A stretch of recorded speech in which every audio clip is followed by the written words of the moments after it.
Salut les créatrices et les créateurs, c'est Maxime du Papa Girafe et aujourd'hui je vais vous parler d'un logiciel qui est gratuit, open source, très pratique, que vous allez adorer et qui va vous faire gagner du temps. C'est quand même plutôt pas mal. Ce logiciel, il s'appelle Espanso. Peut-être que vous le connaissez déjà. Moi, je l'ai découvert il n'y a pas très longtemps et je l'adore. Je vais vous montrer tout de suite à quoi il ressemble. Donc là, on est sur le site officiel de Espanso. Alors, l'auteur est italien, ça doit se dire Espanso, mais je vais le dire Espanso, voilà, à la française. Et donc, sur ce site, il nous présente un petit peu à quoi il sert. Et c'est un text expander. Un text expander, l'idée, c'est vous tapez un raccourci, un mot-clé, et il se transforme instantanément en autre chose que vous avez prévu à l'avance. Ce type de logiciel, c'est extrêmement pratique. J'en avais déjà un que j'utilisais jusqu'à présent, mais qui était beaucoup plus limité. Et celui-ci, il est encore plus puissant. Donc, je suis en train de basculer sur celui-ci. Et vraiment, je l'adore. C'est pour ça que je voulais faire cette vidéo pour vous en parler. Vous voyez un exemple ici. Donc, par exemple, si j'écris quelque part today is .date, automatiquement, ça se remplace par la date du jour. Parce que dans leurs règles, quelque part, ils ont dû préciser que .date, ça devait être remplacé par quelque chose d'autre. Et ce qui est intéressant, c'est un logiciel open source, il est configurable, on pourra faire ce qu'on veut et créer toutes les règles que l'on veut.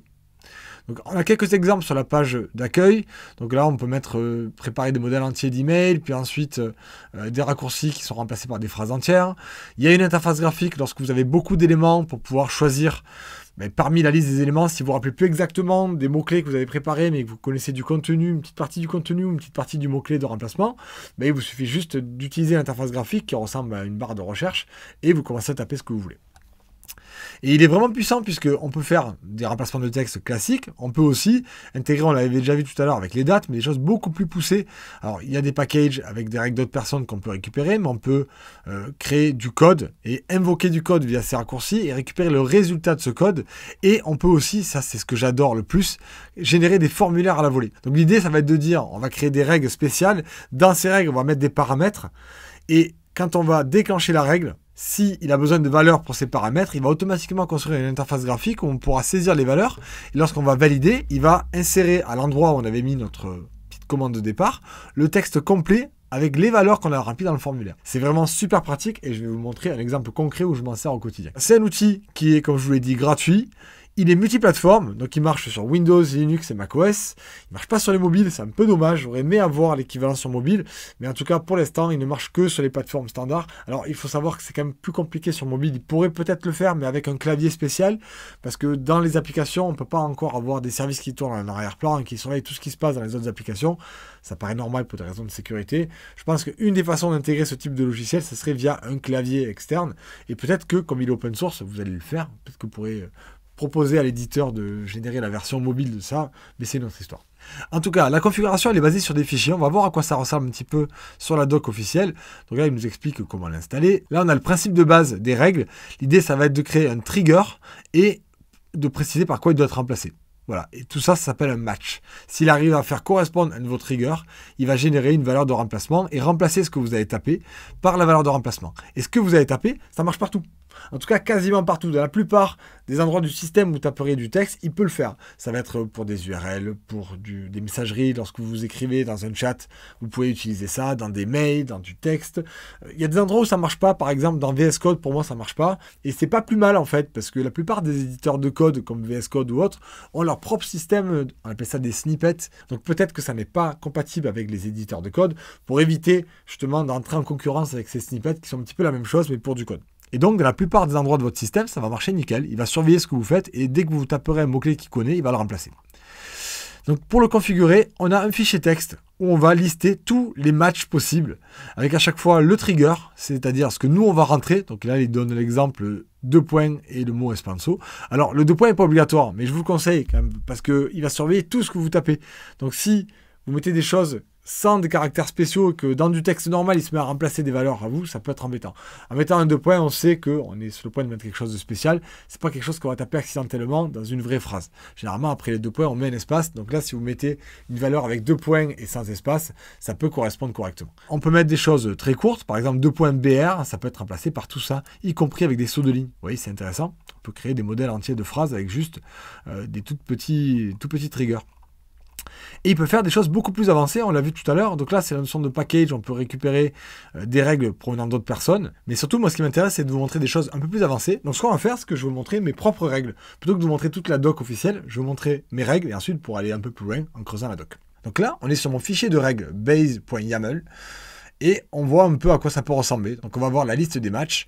Avec par exemple, là j'ai ajouté 2 points corde qui me permet à la fin de mes mails de rajouter rapidement cordialement anti-slash Maxime Brito. J'ai aussi une règle spéciale pour les mails, j'en parlerai après. Il y a celle de la date qui était par défaut dans le fichier que j'ai gardé. J'ai juste changé l'ordre parce qu'à l'américaine ça ne m'intéressait pas. On a un exemple aussi pour du shell. Donc si je tape shell, c'est pareil, c'est l'exemple de base qui était fourni, je ne l'ai pas modifié encore.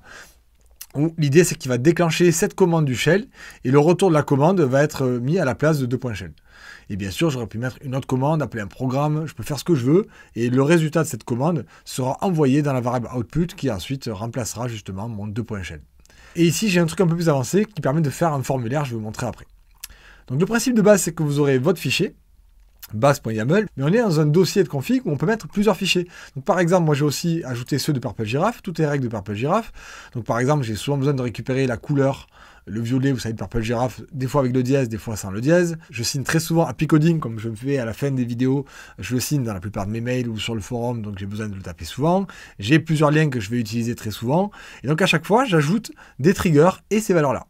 Et ce qui est intéressant, vous voyez par exemple ici, pour color ou aussi pour l'email, c'est que des fois, j'ai plusieurs fois le même trigger pour des valeurs différentes. Et ça, c'est top, parce que si je mets ce trigger-là, comme il y a plusieurs valeurs, il va utiliser l'interface graphique pour me permettre de le remplacer. Donc ça marchait par exemple pour l'email, avec plusieurs versions de l'email que je pourrais fournir, ou alors ça marcherait aussi pour la couleur. Donc si par exemple, je veux faire ça, pgf color, donc je tape 2.pgf, 2.color, et automatiquement, il se rend compte qu'il a plusieurs valeurs. Donc, vous voyez qu'il me met l'interface graphique pour choisir est-ce que je veux avec le dièse ou sans le dièse.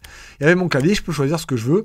Allez, je veux avec le dièse cette fois-ci. Et regardez, il va remplacer automatiquement mon texte par ça. Ah tiens, ça a mal marché. Ah, je suis déçu là. Pour la démo, c'est pas top. Ah mais oui, et je sais ce qu'il a fait. Parce qu'en fait, PGF, je crois que j'ai dû le faire pour Purple Giraffe quelque part. Non, je l'ai pas quelque part PGF, Purple Giraffe. Ah si, je l'ai, mais dans mon système. Ah zut. Alors attendez, je vais enlever... Du coup, ça me permet de vous montrer autre chose. Je vais enlever PGF, parce que dans mon système, j'ai un truc de raccourci clavier, et PGF, je l'avais mis dedans. Donc je vais enregistrer, comme je suis en mode enregistrement, on l'a pas vu, mais j'ai une notif qui me dit qu'il a rechargé normalement. Et on va faire 2.color, et instantanément, il me le propose, et cette fois-ci, ça devrait marcher. Il remplace le 2.color par ça. Donc tout à l'heure, en fait, mais justement, j'ai déjà un système de remplacement de texte dans mon système macOS, avec quelques valeurs de base, et du coup, j'ai un petit conflit entre les deux, parce que PGF est remplacé par Purple Giraffe dans mon système. Donc il faut que je l'enlève pour pas qu'il se trompe. Ou en tout cas, il faut que j'évite de mettre PGF là-dedans pour pas avoir le problème. Maintenant qu'on a vu les bases, on va essayer de voir un élément un peu plus avancé. On va utiliser l'interface graphique pour retrouver un lien dont je ne me rappelle plus le code par exemple. Et ensuite, on va utiliser un formulaire pour ajouter plein de paramètres à cette URL. Allez, c'est parti. On va imaginer que je veux taper l'URL de Purple Giraffe, mais que je ne me rappelle plus le trigger. Donc je vais utiliser l'interface graphique d'Espanso. Il y a un raccourci pour le faire apparaître. Et je vais taper soit un mot du trigger, soit un mot du remplacement si je me rappelle. Je vais taper Purple, et donc je trouve tous les sites de Purple Giraffe, tout ce qui contient Purple à l'intérieur. Je vais prendre le premier site. Donc vous voyez, on peut directement invoquer du contenu sans avoir besoin de se rappeler les triggers. Ensuite, il y a une URL, et vous devez savoir que je ne suis pas très bon en marketing. Moi, j'essaie de me concentrer à fond sur les contenus, mais j'essaie de le travailler. Et une des choses que je peux faire pour le marketing, c'est faire en sorte, lorsque je donne des liens à des gens, d'ajouter des paramètres dans l'URL. Comme ça, ensuite, sur mon logiciel de stats, je peux savoir les gens qui sont arrivés sur le site, d'où ils sont venus. Est-ce qu'ils sont venus d'un lien dans mes emails? Est-ce qu'ils sont venus d'un lien dans un forum ou autre? Et pour faire ça, il faut mettre des paramètres dans l'URL. Donc, ce qu'on va faire, c'est que je vais prendre l'URL qui est ici, et je vais le transformer en lien, et je vais modifier le lien.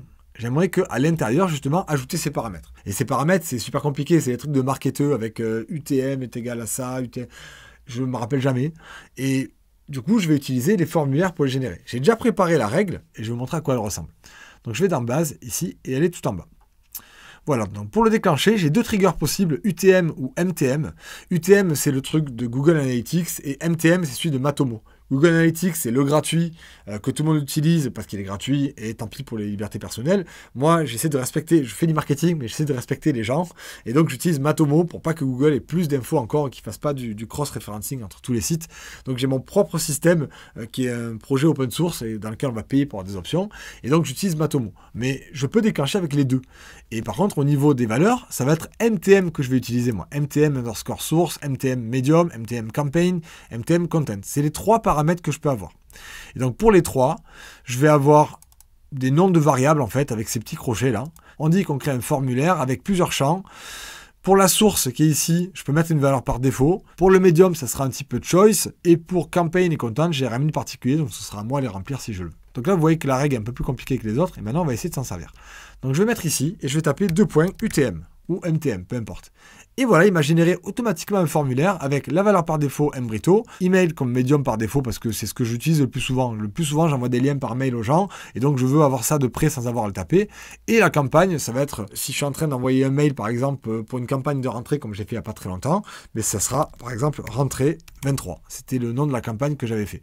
Et si je ne suis pas obligé, mais si je suis dans un des liens spéciaux que je veux faire la différence entre le lien qui est en haut du mail et celui qui est en bas du mail, je pourrais mettre, voilà, par exemple, O. Voilà, O1 ou O2, ou je peux mettre ce que je veux.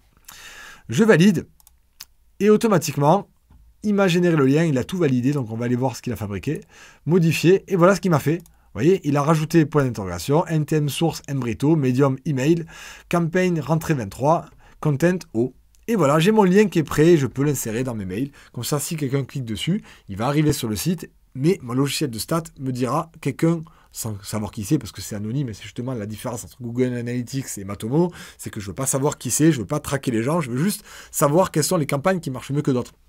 Et voilà, donc avec ce genre d'outils, ça me permet de me faciliter la vie et je peux en servir partout. Je peux en servir dans mes mails, je peux en servir sur YouTube, je peux en servir n'importe où j'ai besoin d'ajouter cette règle, elle sera fonctionnelle.